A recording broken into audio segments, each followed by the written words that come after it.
Lord blessing Karnataka TV പ്രോഗ്രാമിലേക്ക് എല്ലാ പ്രേക്ഷകർക്കും യേശുക്രിസ്തുവിൻ്റെ നാമത്തിൽ എൻ്റെ സ്നേഹവന്ദനം. കഴിഞ്ഞ എപ്പിസോഡ് എല്ലാവർക്കും അനുഗ്രഹവും വിടുതലുമായിരുന്നു എന്നറിയുവാൻ സാധിച്ചതിൽ ദൈവത്തിന് സ്തോത്രം. ഇന്ന് ഞാൻ നിങ്ങളോട് സംസാരിക്കാൻ ഇഷ്ടപ്പെടുന്ന വിഷയം നമ്മളെ ഒറ്റപ്പെടുത്താത്ത ദൈവം. മത്തായി 17-ാം അധ്യായം 1 മുതൽ 8 വരെയുള്ള വാക്യം നിങ്ങൾ വായിക്കുമ്പോൾ, വായിക്കാൻ സമയമില്ലാത്തതിനാൽ ഞാൻ വായിക്കുന്നില്ല. യേശു പത്രോസിനെയും യാക്കോബിനെയും യോഹന്നാനെയും കൂട്ടി തനിച്ച ഒരു ഉയർന്ന മലയിലേക്ക് കൊണ്ടുപോയി. അവിടെ ചെന്ന് കഴിഞ്ഞ് ശിഷ്യന്മാരോട് ഇവിടെ ഇരിക്കാൻ പറഞ്ഞു. കർത്താവായ യേശു ക്രിസ്തു കുറേ കൂടെ പൊക്കത്തിൽ ഒരു മലയുടെ മുകളിൽ കയറിയിരുന്ന് ദൈവത്തോട് പ്രാർത്ഥിക്കുകയാണ്. പ്രാർത്ഥിക്കുന്ന സമയത്ത് വളരെ നോവോടുകൂടെയാണ് പ്രാർത്ഥിക്കുന്നത്. കാരണം ക്രൂശ് മരണത്തിൻ്റെ സമയം അടുത്തു. ആ വിഷയമെല്ലാം ദൈവത്തോട് പറഞ്ഞ് കരഞ്ഞ് പ്രാർത്ഥിക്കുകയായിരിക്കാം. ആ സമയത്ത് പ്രാർത്ഥിക്കുമ്പോൾ ഏലിയാവും മോശെ ഇറങ്ങി വന്ന് കർത്താവിനോട് സംസാരിക്കുകയാണ്. സംസാരിക്കുമ്പോൾ കർത്താവായ യേശുവിൻ്റെ മുഖം സൂര്യൻ്റെ കിരണം പോലെ ഭയങ്കര പ്രകാശമായി തീർന്നു. മുഖത്ത് വസ്ത്രം വെളിച്ചം പോലെ വെള്ളയായി തീർന്നു എന്നാണ് പറയുന്നത്. അങ്ങനെ സംഭാഷിച്ചു കൊണ്ടിരിക്കുമ്പോൾ പത്രോസ് ഉറക്കത്തിൽ നിന്നും എഴുന്നേറ്റ് നോക്കുമ്പോൾ യേശുവിൻ്റെ അടുത്ത് ഏലിയാവും മോശയും നിന്ന് സംസാരിക്കുന്നതായി കണ്ടു. ഉടനെ അവൻ യേശുവിനോട് പറയുന്നു, ഞാനിവിടെ ഒരു 3 കുടിലുണ്ടാക്കട്ടെ, ഒന്ന് മോശയ്ക്കും, ഒന്ന് ഏലിയാവിനും, ഒന്ന് യേശുവിനും എന്ന് പറയുന്നു. ഇവർ 3 പേർക്ക് കുടില് വേണ്ടേ? ഇവർക്ക് 3 പേർക്കും വേണ്ടേ? ഇവരുടെ ആശ എപ്പോഴും യേശുവിനോട് കൂടെ ജീവിക്കണം. അതൊന്നും മാത്രമായിരുന്നു അവരുടെ ആഗ്രഹം. അവർക്ക് കുടിലൊന്നും വേണ്ട, യേശുവിന് ഉണ്ടാക്കുന്നുണ്ടല്ലോ, യേശുവിനോട് കൂടെ ജീവിക്കണം, ഒന്നു മാത്രം ആശ. ആ ആശ നമ്മുടെ ജീവിതത്തിലും പ്രിയ സഹോദര സഹോദരി ഉണ്ടായിരിക്കണം. എനിക്കെൻ്റെ യേശുവിനോട് കൂടെ വസിക്കണം, എൻ്റെ യേശുവിനോട് കൂടെ സംസാരിക്കണം, എൻ്റെ യേശുവിനോട് കൂടെ ജീവിക്കണം. അതൊരാശ നമ്മുടെ ജീവിതത്തിൽ ഉണ്ടായിരിക്കണം. അങ്ങനെ ഉടനെ അവൻ അങ്ങനെ പറയുമ്പോൾ പ്രകാശമുള്ള ഒരു മേഘം അവരുടെ മേൽ നിഴലിട്ടു. മേഘത്തിൽ നിന്ന് ഒരു ആകാശവാണി, ഇവൻ എൻ്റെ പ്രിയപുത്രൻ, ഇവനിൽ ഞാൻ പ്രസാദിച്ചിരിക്കുന്നു, ഇവന് ചെവി കൊടുപ്പേ എന്ന് ഒരു ശബ്ദം ഉണ്ടായി. ശിഷ്യന്മാർ അത് കേട്ട ഉടനെ അവര് ഏറ്റവും ഭയപ്പെട്ട് കവിണ്ണു വീണു. അവരെന്തുകൊണ്ടാണ് ഭയപ്പെട്ടിരുപോതു? അവർക്ക് പരിശുദ്ധാത്മാവിൻ്റെ അഭിഷേകമില്ല. പരിശുദ്ധാത്മാവിൻ്റെ അഭിഷേകം ഉണ്ടായിരുന്നുവെങ്കിൽ അവർ ഭയപ്പെടത്തില്ലായിരുന്നു. യേശു മരിച്ചു ഉയർത്തെഴുന്നേറ്റ് 40 ദിവസം ജീവിച്ച് അവിടെ എല്ലാവരെയും കാണിച്ചിട്ട് യേശു സ്വർഗത്തിലേക്ക് കയറിപ്പോകുന്ന സമയത്ത് പറഞ്ഞു, ഞാൻ പോകുന്നു, ഞാൻ പോയില്ല എങ്കിൽ ആ സഹായകൻ വരത്തില്ല. അവൻ പോയി. കർത്താവായ യേശു ക്രിസ്തു സ്വർഗത്തിലേക്ക് എടുക്കപ്പെട്ട് കഴിഞ്ഞാണ് ആ സഹായകനെ അവർക്ക് കിട്ടിയത്. അതിനു മുമ്പ് ആ സഹായകൻ ഇല്ലാഞ്ഞതുകൊണ്ട് അവർ പേടിച്ച് ഭയപ്പെട്ട് കവിണ്ണു വീണു. അന്നേരം യേശു വന്നവരെ തൊട്ടു. ഭയപ്പെടേണ്ടെന്ന് പറഞ്ഞു. അവൻ തലപൊക്കി നോക്കിയാറെ. അവർ തലപൊക്കി നോക്കിയാറെ ആരെ കണ്ടത്? യേശുവിനെ മാത്രമേ കണ്ടുള്ളൂ. നമ്മൾ ഒറ്റയ്ക്കേ ഉള്ളൂ, എൻ്റെ ഭർത്താവില്ല, എൻ്റെ ഭാര്യയില്ല, എൻ്റെ മക്കൾ എൻ്റെ കൂടെ ഇല്ല, ഞാൻ എന്ത് ചെയ്യും? പലരും അങ്ങനെ വിചാരിക്കും. പക്ഷേ നമ്മളെ ഒറ്റയ്ക്ക് വിടുന്ന ദൈവമല്ല നമ്മുടെ ദൈവം. നീ പ്രാർത്ഥിക്കുന്ന ഒരു വ്യക്തിയാണെങ്കിൽ നിൻ്റെ മുഖത്ത് എന്താണ്? നല്ല പ്രകാശം ഉണ്ടാകും. നിന്നോട് നീ പ്രാർത്ഥിക്കുന്ന ഒരു വ്യക്തിയാണെങ്കിൽ യേശു ഇറങ്ങി വന്ന് നിന്നോട് സംസാരിക്കും. തൻ്റെ ദൂതന്മാരെ വിട്ട് സംസാരിക്കും. ഒന്നുകൊണ്ട് ഭയപ്പെടാതെ നമ്മളെ കാത്തു പരിപാലിക്കുന്ന ദൈവമാണ് നമ്മളെ ദൈവം. നമ്മളെ ഒരിക്കലും ഒറ്റപ്പെടുത്തത്തില്ല. അതുപോലെ നമുക്ക് വേറൊരു വിഷയം നോക്കാം. മുടിയൻ പുത്രൻ. ലൂക്കോസ് 15-ാം അധ്യായം 11 മുതൽ 32 വരെയുള്ള വാക്യം നിങ്ങൾക്ക് എല്ലാവർക്കും അറിയാവുന്ന വാക്യമാണ്. അതിൽ ഒരു അപ്പനും അമ്മയ്ക്കും 2 ആൺകുട്ടികൾ മാത്രമേ ഉള്ളായിരുന്നു. ആ ഒരുത്തന് അപ്പന് വിധേയനാകി അപ്പൻ്റെ വാക്കുകൾ കേട്ട് അമ്മയുടെ വാക്ക് കേട്ട് തോട്ടത്തിൽ പോവുകയും കൃഷി നോക്കുകയും കൃഷിക്കാരെ കൊണ്ട് പണിയേൽപ്പിക്കുകയും എന്ത് ജോലി പറഞ്ഞാലും അവൻ ചെയ്യുമായിരുന്നു. അവൻ അനുസരണമുള്ള മകനായിരുന്നു. അതേസമയം ഇളയ മകന് യാതൊരു അനുസരണവുമില്ല, പോളികൾ, അതായത് കെട്ട ജനങ്ങളുമായിട്ട് സഹവാസത്തോടുകൂടെ അവൻ ജീവിച്ചു. എന്നിട്ട് അവൻ്റെ കൂട്ടുകാർ അവനോട് പറഞ്ഞു, നിൻ്റെ അപ്പൻ ഇഷ്ടം പോലെ സ്ഥലവും എല്ലാം ഉണ്ടല്ലോ, നിൻ്റെ വീതം നീ ചോദിച്ചു മേടിക്കും അപ്പനോടെന്ന് പറഞ്ഞു. അവൻ അങ്ങനെ വന്ന് അപ്പനോട് പറയുന്നു, അപ്പ എൻ്റെ വീതം എനിക്ക് തരണം. അങ്ങനെ പല പ്രാവശ്യം പറഞ്ഞു കാണും. അപ്പൻ വീതം വെച്ച് അവനൊരു ഭാഗം കൊടുത്തു. അവനത് വിറ്റ് ആ രൂപയുമായിട്ട് അവൻ ദൂരദേശത്തേക്ക് പോയി. അവിടെ അവൻ ഇഷ്ടം പോലെ പോളികളായ കൂട്ടുകാരെല്ലാം കൂടി അവൻ കുടിക്കുകയും ചീട്ട് കളിക്കുകയും അവന് ചെയ്യാത്ത പ്രവൃത്തികളൊന്നുമില്ല എല്ലാം ചെയ്ത് എത്ര ലക്ഷം എത്ര കോടി കയ്യിലുണ്ടെങ്കിലും കൂട്ടുകാർ കൂടിക്കഴിയുമ്പോൾ ആ രൂപയെല്ലാം എന്തു ചെയ്യും? കാലിയാകും. ഏതാനും മാസത്തിനകം അതെല്ലാം കാലിയായി. ഒടുവിൽ 1 രൂപ പോലും അവൻ്റെ കയ്യിൽ അവശേഷിച്ചില്ല. കൂട്ടുകാരെല്ലാം അവനെ വിട്ടുപോയി. പ്രിയ സഹോദര സഹോദരി, നമ്മുടെ കയ്യിൽ രൂപയുണ്ടെങ്കിൽ നമുക്ക് റിലേഷൻ ഉണ്ട്, നമുക്ക് കൂട്ടുകാരുണ്ട്, ഫ്രണ്ട്ഷിപ്പ് ഉണ്ട്, എല്ലാം ഉണ്ട്. നമുക്ക് രൂപയില്ലയോ? ആരുമില്ല. ഇവനെ വിട്ടുപോയി. ഇവൻ്റെ മുടി വെട്ടിക്കാൻ പോലും അവന് രൂപയില്ല, ഒരു ഗ്ലാസ് കാപ്പി കുടിക്കാൻ രൂപയില്ല, ഒരു സോപ്പ് മേടിച്ച് കുളിക്കാൻ രൂപയില്ല. അവൻ വളരെയധികം ദരിദ്ര അവസ്ഥയിലായി. അവൻ എന്ത് ചെയ്യണമെന്നറിയാതിരുന്നപ്പോൾ ആരോ പറഞ്ഞവിടെ പന്നിയെ മേയ്ക്കാനായിട്ട് ആൾ വേണമെന്ന്. അവൻ പന്നിയെ മേയ്ക്കുന്നിടത്ത് പോയി പന്നിയെ മേയിച്ചു. അവിടെ അവൻ ആഹാരം കൊടുത്തില്ല, ശമ്പളവും കൊടുത്തില്ല. ഈ പന്നികൾ തിന്നുന്ന ആഹാരം എനിക്ക് കിട്ടിയിരുന്നെന്ന് അവൻ ആഗ്രഹിച്ചു.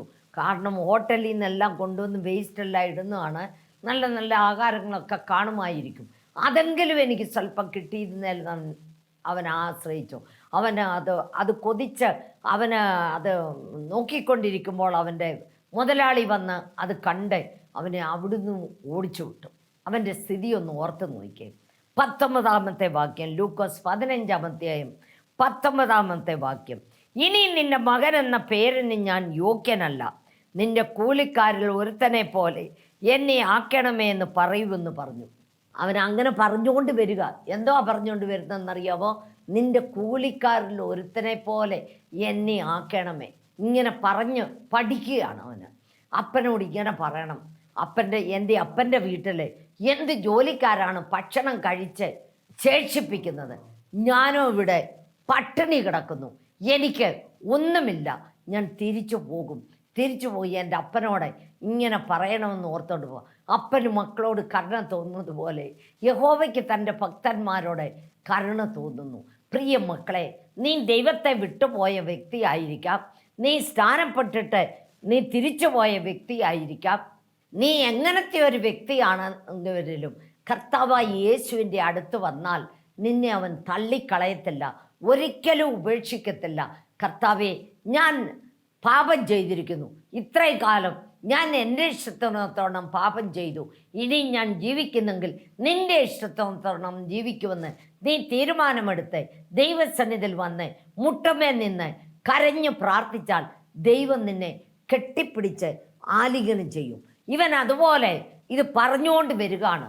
അപ്പനോട് ഇങ്ങനെ പറയണം, നിന്റെ കൂലിക്കാരിൽ ഒരുത്തനെ പോലെ എന്നെ ആക്കണമെന്നും പറഞ്ഞു. ഇങ്ങനെ വരുമ്പോൾ അപ്പൻ എൻ്റെ മകൻ എന്ന് വരുമെന്ന് കാത്തിരിക്കുകയായിരുന്നു. അപ്പൻ ഇങ്ങനെ നിൽക്കുമ്പോൾ മകൻ ദൂരത്തിൽ നിന്നും വരുന്നു. അപ്പൻ ഓടിപ്പോയി മകനെ കെട്ടിപ്പിടിച്ച് ആലിംഗനം ചെയ്ത് അവനെ കൂട്ടിക്കൊണ്ട് പോയി. അവൻ്റെ കാലിൽ അപ്പൻ ചെരുപ്പെല്ലാം മേടിച്ചു വെച്ചിരിക്കുകയായിരുന്നു, വസ്ത്രമെല്ലാം മേടിച്ചു വെച്ചിരിക്കുകയായിരുന്നു. എൻ്റെ മകൻ എന്ന് തിരിച്ചു വരുമെന്നുള്ള അവനെ കുളിപ്പിച്ച് മുടിയെല്ലാം വെട്ടിച്ച് അവന് കാലെ ചെരുപ്പിട്ട് അവന് നല്ല പുതിയ വസ്ത്രം ധരിച്ച് അവരുടെ കൊഴുത്ത് ഇതായിട്ട് നിന്ന് ഒരു കാളക്കുട്ടിയെ പിടിച്ച് അവൻ്റെ നാമത്തിൽ അതിനെ കട്ട് ചെയ്ത് ഭയങ്കര വിരുന്നൊരുക്കി എല്ലാവർക്കും. എൻ്റെ കളഞ്ഞുപോയ മകനെ തിരിച്ചു കിട്ടി. അവൻ ഒറ്റപ്പെട്ടു പോയെങ്കിലും ഇപ്പോൾ അവൻ ഒറ്റപ്പെട്ടോ? ഒരിക്കലും ഒറ്റപ്പെടത്തില്ല. നമ്മളെ ഒറ്റപ്പെടുത്താത്ത ദൈവമാണ് നമ്മുടെ ദൈവം. നീ എന്ത് കുറ്റം ചെയ്താലും, എന്ത് പാപം ചെയ്താലും, എന്ത് ചെയ്താലും ദൈവസന്നിധിയിൽ വന്ന് കരഞ്ഞു പ്രാർത്ഥിക്കുക. ദൈവമേ, എന്നോട് നീ ക്ഷമിക്കണമേ, ഞാൻ നിൻ്റെ മകനായി ജീവിക്കുവാൻ ആഗ്രഹിക്കുന്നു, നീ എൻ്റെ ഹൃദയത്തിലേക്ക് വരണമേ, ഞാൻ ഒന്നുമില്ലാത്തവനാണ്, ഞാൻ വെറും ധൂളാണ്, ഞാൻ പൊടിയാണ്, ഞാൻ ആഴമുള്ള കുഴിയിലും കുഴഞ്ഞ ചേറ്റിലും കിടന്ന് എന്നെ കർത്താവേ നീ വിളിച്ച് വേർതിരിക്കണമെന്ന് നീ പ്രാർത്ഥിര്. ദൈവം നിന്നെ ഒരിക്കലും ഒറ്റപ്പെടുത്താത്ത ദൈവമാണ്. ദൈവം നിന്നെ ഒറ്റപ്പെടുത്തത്തില്ല. ഇനി ഒരാളിനെ നമുക്ക് നോക്കാം. യാക്കോബ്. അവൻ അപ്പനും മോശം ചെയ്ത് ചേട്ടനും മോശം ചെയ്ത് അവനെ അനുഗ്രഹിക്കുന്ന സമയത്ത്, യാക്കോബിനെ അനുഗ്രഹിക്കുന്ന സമയത്ത് യെശയ്യാവ് അവനോട് എന്നാ പറഞ്ഞെന്നറിയാവോ? അനന്തരം ഇസാക്ക് യാക്കോബിനെ വിളിച്ച് അവനെ അനുഗ്രഹിച്ചു. അവനോട് ആജ്ഞാപിച്ച് പറഞ്ഞത്, ഒന്നാമത്തെ വാക്യം, നീ കനാന്യ സ്ത്രീകളിൽ നിന്ന് ഭാര്യയെ എടുക്കരുത്. പുറപ്പെട്ട് പദൻ ആരാമിൽ നിന്റെ അമ്മയുടെ അപ്പനായ മെതുവേലിൻ്റെ വീട്ടിൽ ചെന്ന് നിന്റെ അമ്മയുടെ സഹോദരനായ ലാബാൻ്റെ പുത്രിമാരിൽ നിന്ന് നിനക്കൊരു ഭാര്യയെ എടുക്കണം. സർവശക്തനായ ദൈവം നിന്നെ അനുഗ്രഹിക്കും. നീ ജനസമൂഹമായി തീരത്തക്കവണ്ണം നിന്നെ സന്താനപുഷ്ടിയുള്ളവനായി പെരുക്കുകയും ദൈവം അബ്രഹാമിന് കൊടുത്തതും നീ പരദേശിയായി പാർക്കുന്നതുമായ ദേശം നീ കൈവശമാക്കേണ്ടതിന് അബ്രഹാമിൻ്റെ അനുഗ്രഹം നിനക്കും നിന്റെ സന്തതിക്കും വരുമാറാകട്ടെ. Hallelujah, praise the Lord. Isaac യാക്കോബിനെ അനുഗ്രഹിച്ച് അവന് വെളിയിൽ വന്നപ്പോൾ അവൻ്റെ ചേട്ടൻ നല്ല കാട്ടിറച്ചിയും ഒക്കെ ആയിട്ട് വന്ന് കാട്ടിറച്ചിയെല്ലാം റെഡി ചെയ്ത് അപ്പന് കൊണ്ടുപോയി കൊടുത്തു. അപ്പാ എഴുന്നേൽക്ക്, ഞാൻ കാടുമാംസം എല്ലാം വന്നിരിക്കുന്നു. അവനപ്പോഴത്തേക്ക് ഭയഭ്രാന്തനായി. യാക്കോബിനെ അമ്മ ആണ് മക്കളെ നശിപ്പിക്കുന്നത്. അവർ തെറ്റ് ചെയ്താലും അതെല്ലാം മറച്ചു പിടിക്കും. ആ അമ്മയാണ് ഇതിനെല്ലാം കാരണക്കാരി. അവൻ അങ്ങനെ പോയി അമ്മ നല്ല ആട്ടിൻകുട്ടിയെ കട്ട് ചെയ്ത് നല്ല രുചികരമായ ആഹാരമെല്ലാം ഉണ്ടാക്കി യാക്കോബിൻ്റെ കയ്യിൽ കൊടുത്തു വിട്ടു. അപ്പന് അതെല്ലാം എഴുന്നേറ്റ് അപ്പൻ തടവി നോക്കിയപ്പോൾ കയ്യെ രോമമുണ്ട്. മണപ്പിച്ച് നോക്കിയപ്പോൾ ചേട്ടൻ്റെ മണം എല്ലാം ഉണ്ട്. സ്വരം മാത്രം യാക്കോബിൻ്റേത്. ഇല്ലപ്പ ഞാനാന്നിവൻ പറഞ്ഞ് കളിപ്പിച്ച് അനുഗ്രഹമെല്ലാം മേടിച്ച് പോയി അവന്.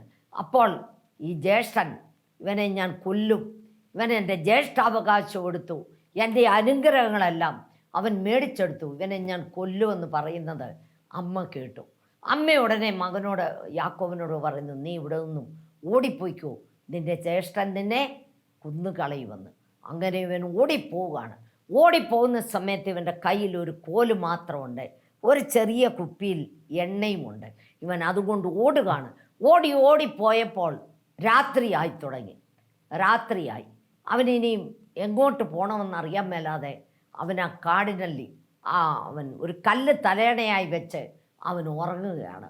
ഉറങ്ങുന്ന സമയത്ത് ഭൂമിയിൽ നിന്നും ആകാശത്തിലേക്ക് ഒരു ഗോവേണി, അതിൽ കൂടെ ദൂതന്മാർ കയറുകയും ഇറങ്ങുകയും ചെയ്യുന്നത് അവൻ ദർശനത്തിൽ ഇങ്ങനെ കണ്ടുകൊണ്ടിരിക്കുകയാണ്. അതിൻ്റെ അറ്റത്ത് ദൈവം നിന്നോട് പറയുന്നു, അബ്രഹാമിൻ്റെയും ഈസാക്കിൻ്റെ ദൈവമാണ് ഞാൻ, നിനക്ക് ഈ ദേശം നിനക്കും നിൻ്റെ സന്തതിക്ക് ഞാൻ തരും എന്ന് അവനോട് പറയുന്നത് അവന് ചെവി കൊണ്ട് കേട്ട് അവനവിടുന്ന് ചാടി എഴുന്നേറ്റപ്പോൾ നേരം വെളുക്കാറായി.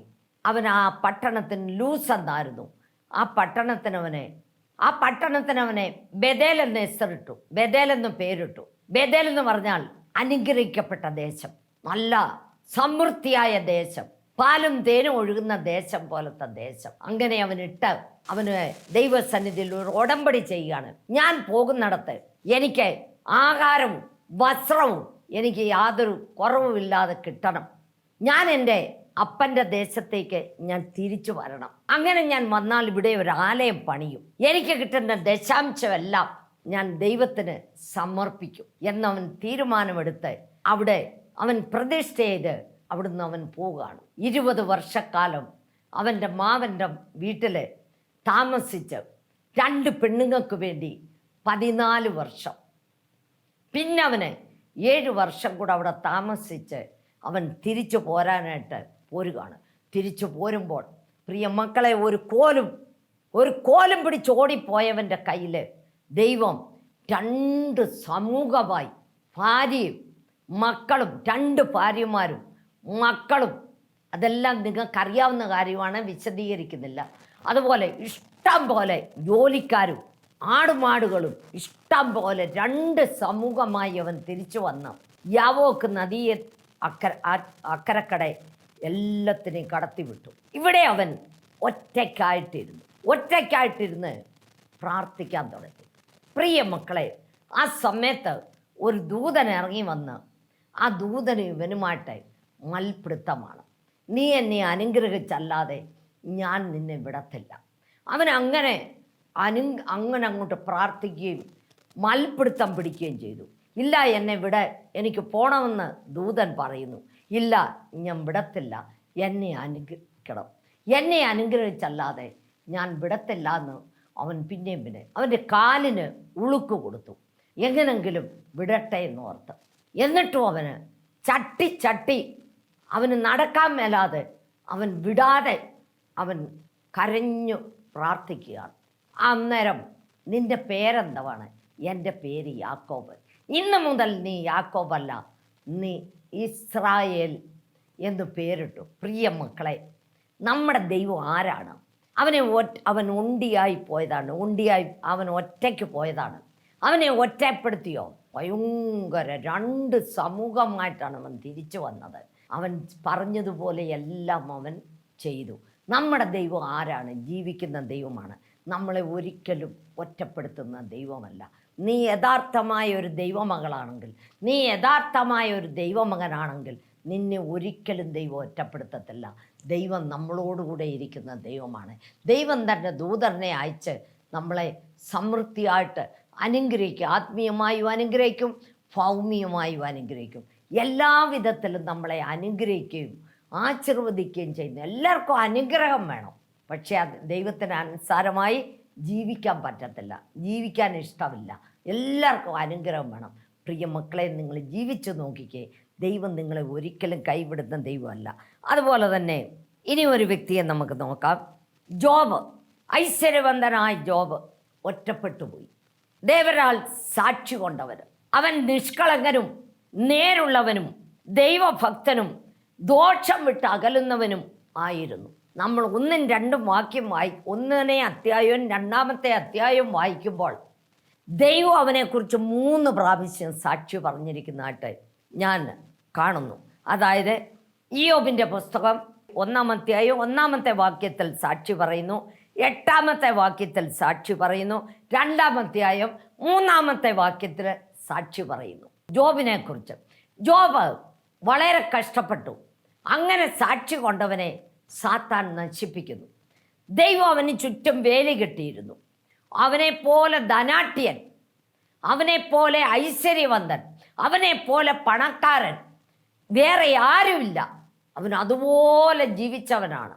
സാത്താൻ ദൈവത്തോട് പറയുന്നു, നീ അവന് ചുറ്റും വേലി കെട്ടി വെച്ചിരിക്കല്ലേ, നീ വേലിയൊന്ന് പൊളിച്ചു നോക്കിക്കേ, നിന്നെ അവൻ ദുഷിക്കും, നിന്നെ അവൻ നിന്ദിക്കുമെന്നും. ദൈവത്തിനറിയാം, എന്നെ ഇയ്യോബ് ഒരു കാരണവശാലും നിന്ദിക്കത്തില്ല, ഒരു കാരണവശാലും എന്നെ യാതൊരു വിധത്തിലും ഒരു വാക്ക് പോലും അവൻ നിന്നയായിട്ട് പറയത്തില്ല എന്ന് ദൈവത്തിന് അറിയാമായിരുന്നു. അന്നേരം ദൈവം അവനോട് പറഞ്ഞു, സാത്താനോട് പറഞ്ഞു, ഞാൻ വേലി പൊളിച്ചു തരാം, നീ അവൻ്റെ ആത്മാവിനെ മാത്രം തൊടാൻ പറ്റത്തില്ല, നീ എന്ത് വേണേലും ചെയ്തോളാം. അവന് 10 മക്കളുണ്ടായിരുന്നു. 10 മക്കളെയും കൊന്നുകളഞ്ഞു. അവനുള്ള കൃഷിഭൂമി എല്ലാം ആകാശത്തു നിന്നും തീയിറക്കി എല്ലാം ചുട്ട് ചാമ്പലായിപ്പോയി. അവനിരുന്ന സകല സമ്പത്തുകളും നശിച്ചു കഴിഞ്ഞപ്പോഴും അവൻ ദൈവത്തെ മുറുകെ പിടിച്ചു. അന്നേരം അവൻ്റെ ഭാര്യ പറയാണ്, ഇത്രയെല്ലാം ആയിട്ട് നീ ദൈവം എന്ന് പറഞ്ഞിരിക്കുന്നല്ലോ, നീ ദൈവത്തെ ത്യജിച്ച് കള. അയ്യോ, നീ ഒരു മൂർക്കള്, നീ ഒരു പൊട്ടി സംസാരിക്കുന്ന പോലെ സംസാരിക്കുന്നത്. നമ്മൾ നന്മ മാത്രം അനുഭവിച്ചാൽ മതിയോ? തിന്മയും അനുഭവിക്കണ്ടേ? ദൈവം തന്നു, ദൈവം എടുത്തു, ദൈവത്തിൻ്റെ നാമം വാഴ്ത്തപ്പെടുമാറാകട്ടെ എന്ന് ഇയ്യോബ് പറയുകയാണ്. അവൻ്റെ ശരീരം മൊത്തം ചോര ഒലിക്കുകയാണ്, പഴുപ്പും ചോരയും, അതുപോലെ വ്രണങ്ങൾ. അവൻ ഓട്ട് കഷ്ണത്തിന് ചിരട്ട പീസും എടുത്ത് ശരീരമെല്ലാം ചൊറിയാണ്. അത്ര കഷ്ടപ്പെടുന്ന സമയത്തും അവൻ്റെ കൂട്ടുകാർ വന്ന് പറയുന്നത് എന്താണെന്നറിയാമോ? നീ എന്തോ ദൈവത്തിന് വിരുദ്ധമായി പ്രവർത്തിച്ചിട്ടുണ്ട്, അതുകൊണ്ടാണ് നിനക്ക് ഇങ്ങനെല്ലാം സംഭവിച്ചെന്ന് പറയുന്നു. അങ്ങനെ സംഭവിച്ചു എന്നും പറഞ്ഞ് പഴിക്കുകയും ദുഷിക്കുകയും ഒരുമാതിരി നിന്ദിക്കുകയും ചെയ്ത സമയത്ത് 43-ാം അധ്യായം 7-ാമത്തെ വാക്യം. യഹോവ തേമാന്യനായ എലീഫസിനോട് അരുളി ചെയ്തത്, നിന്നോട് നിന്റെ 2 സ്നേഹിതന്മാരോടും എനിക്ക് കോപം ജ്വലിക്കുന്നു. നീ പോയി അവിടെ ഹോമയാഗം അർപ്പിച്ചിട്ട് നീ ഇയ്യോബിനോട് നിങ്ങൾക്ക് വേണ്ടി പ്രാർത്ഥിക്കാൻ പറ. ഇല്ല എങ്കിൽ നിങ്ങളുടെ മേലെ എനിക്ക് ഭയങ്കര കോപം വരികയാണെന്ന് പറയുന്നു. അങ്ങനെ അവർ പോയി ഹോമമെല്ലാം ചെയ്ത് പ്രാർത്ഥിക്കുകയാണ്. ഇയ്യോബ് ഇവർക്ക് വേണ്ടി പ്രാർത്ഥിച്ചു, ഇവരും ഇയ്യോബിനു വേണ്ടി പ്രാർത്ഥിച്ചു. അന്നു മുതൽ ഇയ്യോബിൻ്റെ എല്ലാ അസ്വസ്ഥതകളും മാറിക്കഴിഞ്ഞ് എല്ലാ വിധത്തിലും ദൈവം ഇയ്യോബിനെ അനുഗ്രഹിച്ചു. ഇയ്യോബിനും കളഞ്ഞു പോയതെല്ലാം ഇരട്ടിക്കിരട്ടി കിട്ടി. 10 മക്കളെ ദൈവം വീണ്ടും കൊടുത്തു. എല്ലാം ഇരട്ടിക്കിരട്ടി കൊടുത്തു. മക്കളെ മാത്രമേ 10 കൊടുത്തുള്ളൂ. കാരണം എന്നാ? 10 മക്കള് ദൈവത്തിൻ്റെ സന്നിധിയിലുണ്ട്. 10 മക്കൾ. അതുകൊണ്ട് ദൈവം 10 മക്കളെ കൊടുത്തുള്ളൂ. ഡബിളായില്ലേ? എല്ലാത്തിൻ്റെ ഡബിള് ദൈവം അനുഗ്രഹിച്ചു. പ്രിയ മക്കളെ, നമ്മുടെ ദൈവം ആരാണ്? നിന്നെ ഒരിക്കലും ഒറ്റയ്ക്ക് വിടുന്ന ദൈവമല്ല. ദൈവം നിന്നെ ഒറ്റയ്ക്ക് വിട്ടാലും നീ ഒരു ദൈവമകളാണെങ്കിൽ, നീ ഒരു ദൈവമകനാണെങ്കിൽ നിന്നെ ദൈവം ഒറ്റയ്ക്ക് വിടത്തില്ല. നിന്നെ ദൈവം അനുഗ്രഹിക്കും. നിന്നെ ഒരിക്കലും നശിച്ചു പോകാനായിട്ട് വിടത്തില്ല. എപ്പോഴും ദൈവം നിന്നെ അനുഗ്രഹിക്കും. അതുപോലെ തന്നെ അത്രയും ചൊറിയും ചരങ്ങും കടന്ന് ചൊറിഞ്ഞും ഭയങ്കര കഷ്ടം അനുഭവിക്കുന്ന സമയത്തും അവൻ എന്തുവാ പറയുന്നത്? 19-ാമത്തെ 25-26 വാക്യത്തിൽ, എന്നെ വീണ്ടെടുക്കുന്നവൻ ജീവിച്ചിരിക്കുന്നു. എൻ്റെ ത്വക്ക് ഇങ്ങനെ നശിച്ച ശേഷം ഞാൻ ദേഹസഹിതനായി ദൈവത്തെ കാണും. ഹല്ലേലൂയ! നിന്റെ ജീവിതത്തിൽ നീ രോഗിയായി കിടക്കുന്നു. നീ അങ്ങനെ പറയുമോ? പറയത്തില്ല. അയ്യോ, എനിക്ക് കഷ്ടം എങ്ങനെ വന്നു? ദൈവത്തിന് അറിയത്തില്ലയോ? ദൈവത്തിന് കാണത്തില്ലായിരുന്നോ? അങ്ങനെയൊക്കെ നിങ്ങൾ ദൈവത്തെ മുഷിപ്പിക്കരുത്. നമ്മൾ എപ്പോഴും ദൈവത്തെ സ്തുതിക്കുക, ആരാധിക്കുക.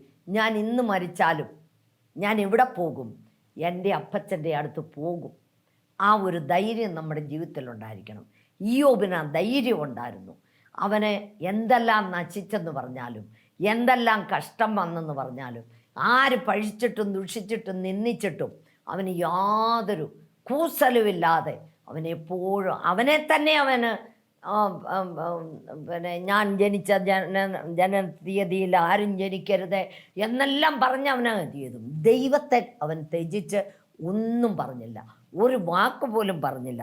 നമ്മുടെ ദൈവം ജീവിക്കുന്ന ദൈവമാണ്. അവൻ അന്നേരവും പറയുന്നത്, എന്നെ വീണ്ടെടുക്കുന്നവൻ ജീവിച്ചിരിക്കുന്നു. എൻ്റെ ത്വക്കിങ്ങനെ നശിച്ച ശേഷം ഞാൻ ദേഹസഹിതനായി എൻ്റെ ദൈവത്തെ കാണും. നമ്മൾ ഓരോരുത്തരും അങ്ങനെ പറയണം മക്കളെ. നമ്മൾ ജീവിക്കണം. നമുക്ക് എന്ത് രോഗം വന്നാലും, എന്ത് കഷ്ടം വന്നാലും, അതുപോലെ തന്നെ ദൈവത്തിൻ്റെ മാർവോട് ചേർന്ന് കിടന്ന യോഹന്നാൻ എന്തുമാത്രം കഷ്ടം അനുഭവിച്ചു. ഭയങ്കര വാർപ്പ് പോലത്തെ പാത്രത്തിനകത്ത് ഭയങ്കര വാർപ്പിനകത്ത് എണ്ണ തിളപ്പിച്ച് അതിനകത്തെടുത്തിട്ടു. വെള്ളത്തിൽ കൂടെ നടക്കുന്ന പോലെ അവൻ നടന്നു. അവനെ പത്മോസ് ദ്വീപിലേക്ക് ഗടിപ്പാൽ ചെയ്തു. അവിടെ ആരുമില്ല. വന്യമൃഗങ്ങളുടെ നടുവിലും പല്ലും കാണിച്ചിങ്ങനെ കിടക്കുന്ന തലയോട്ടികളുടെ നടുവിൽ ഭയങ്കര മലയാണത്. ആ മലയുടെ നടുവിലാണ് ഇത് ഒഴുകുന്നത്.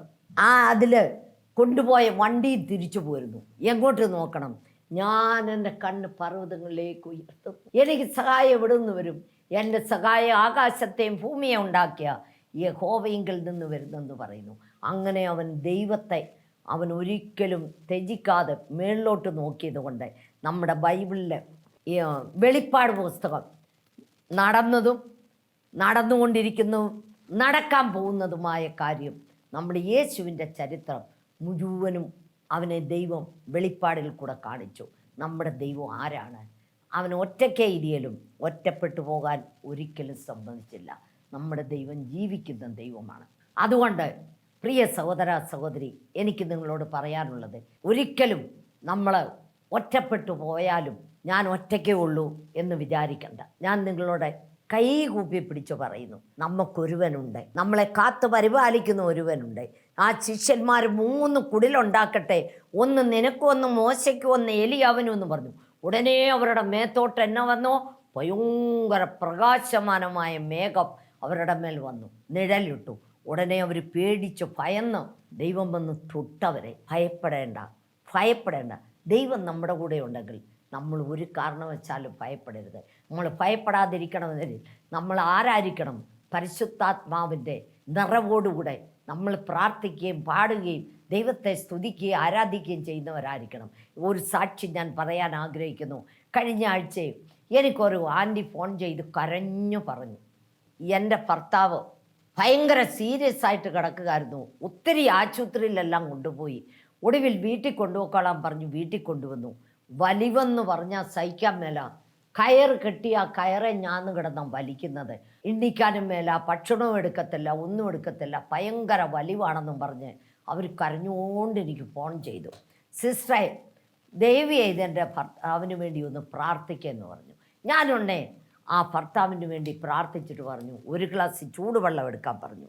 അവർ ചൂടുവെള്ളം എടുത്തുകൊണ്ട് വന്നു. ഞാൻ ആ വെള്ളം പ്രാർത്ഥിച്ച് അവർക്ക് കൊടുത്തിട്ട് പറഞ്ഞു, ഇതവർക്ക് കുടിക്കാൻ കൊടുക്കുക. ഇത് യേശുവിൻ്റെ രക്തമാണ്.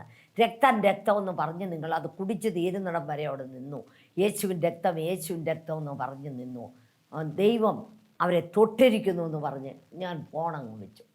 അവർ കഴിഞ്ഞ ദിവസം എനിക്ക് ഫോൺ ചെയ്ത് പറയുന്നു, സിസ്റ്റർ പ്രാർത്ഥിച്ച് ആ വെള്ളം കൊടുത്തു കഴിഞ്ഞേ പിന്നെ ഇന്ന് വരെ എൻ്റെ ഭർത്താവ് വലിച്ചിട്ടില്ല.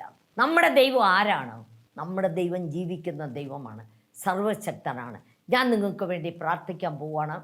നിങ്ങൾക്ക് എന്തെങ്കിലും കഷ്ടമുണ്ടെങ്കിൽ മുട്ടുകുത്താൻ പറ്റുന്നവർ മുട്ടുകുത്തുക. ദൈവം നിങ്ങളെ അനുഗ്രഹിക്കും. ഹല്ലേലൂയ. സ്തോത്രം സ്തോത്രം സ്തോത്രം സ്തോത്രം. കരുണാസമ്പന്ന നിത്യനുമായ ഞങ്ങളുടെ വാഴ്ത്തപ്പെട്ട സ്വർഗസ്ഥ പിതാവേ, ദൂരത്തും ചാരത്തും ആയിരിക്കുന്ന മക്കളുമായിട്ട് നിൻ്റെ അടുത്ത് വരുന്നപ്പ ഒരുത്തർ പോലും നശിച്ചു പോവാൻ നീ സമ്മതിക്കല്ലപ്പ. തളർന്നും ക്ഷീണിച്ചു പോവാൻ നീ സമ്മതിക്കല്ലപ്പ. ഏതെല്ലാം രോഗങ്ങളാൽ ജനങ്ങൾ കഷ്ടപ്പെടുന്നപ്പ, വലിവിനാൽ കഷ്ടപ്പെടുന്നവരെ ഇപ്പോൾ തന്നെ നീ തൊടണമേ. അതുപോലെ കർത്താവേ, ഐസിയുലും വെന്റിലേറ്ററിലും കിടക്കുന്നവരെ ഈ നിമിഷമേ നീ തൊടണമേ കർത്താവേ. ഈ നിമിഷമേ പരിശുദ്ധാത്മനെ തൊടണമേ കർത്താവേ. അവർക്ക് സമ്പൂർണ്ണ വിടുതലിനെ കൊടുക്കണമേ കർത്താവേ. അപ്പ വീട് പണി പൂർത്തിയാക്കാത്തവരുടെ വീട് പണി പൂർത്തിയാക്കി കൊടുക്കണമേ. കടഭാരത്താൽ എത്രയോ ജനം കഷ്ടപ്പെടുന്നപ്പ, അവരുടെ കടഭാരത്തെ നീ മാറ്റിക്കൊടുക്കണമേ കർത്താവേ. മക്കളുടെ വിവാഹം നടക്കാതെ 30, 35, 40 വയസ്സായവർ നിൽക്കുന്നല്ലപ്പ കർത്താവേ. അവരുടെ വിവാഹം നടന്നിട്ടില്ലെന്നും പറഞ്ഞ് മാതാപിതാക്കൾ കരയുന്നല്ലപ്പ കർത്താവേ. അവർക്ക് അനുയോജ്യമായ പെൺകുട്ടിയെ നീ കണ്ടുപിടിച്ച് കൊടുക്കണമേ അപ്പ. ദൈവമേ, അവരുടെ വിവാഹം നടക്കുവാൻ നീ സഹായിക്കണമേ. വിവാഹം നടന്നവർക്ക് മക്കളില്ലാതെ എത്രയോ ജനങ്ങൾ കഷ്ടപ്പെടുന്നപ്പ, അവർക്ക് മക്കളെ കൊടുക്കണമേ അപ്പ. ദൈവമേ, നീ പ്രവർത്തിക്കണമേ. ഒരിക്കലും വെച്ചുവാൻ നീ സമ്മതിക്കല്ലപ്പ. തളർന്നും ക്ഷീണിച്ചു പോകാൻ നീ സമ്മതിക്കല്ലപ്പ. നിനക്ക് വേണ്ടി ജീവിക്കുന്ന മക്കളും നിനക്ക് വേണ്ടി ജീവിക്കുന്ന ആയുധങ്ങളും ആക്കി തീർക്കണമേ അപ്പ. കൈവിടല്ലപ്പ യേശുവേ. എല്ലാ പാസ്റ്റർമാരെ, എല്ലാ ഇവാഞ്ചലിസ്റ്റുകളെ, എല്ലാ അച്ഛന്മാരെ നീ അനുഗ്രഹിക്കണമേ. നിന്റെ സുവിശേഷം 5 വൻകരയിലും എത്തിച്ചേരുവാൻ നീ സഹായിക്കണമേ അപ്പച്ച. ക്രിസ്തവിരോധികളുടെ ഹൃദയത്തോട് നീ ഇടപെടണമേ കർത്താവേ.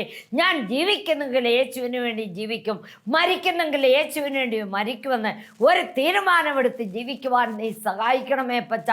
കൈവിടല്ലപ്പ. നീ ജീവിക്കുന്ന ദൈവമാണപ്പ. നീ ഞങ്ങളുടെ തന്തയാണപ്പ. നീ ഞങ്ങളുടെ രാജനാണപ്പ. നീ ഞങ്ങളുടെ പ്രഭുവാണപ്പ. നീ ഞങ്ങളുടെ സകലത്തിനും സകലവുമാണപ്പ.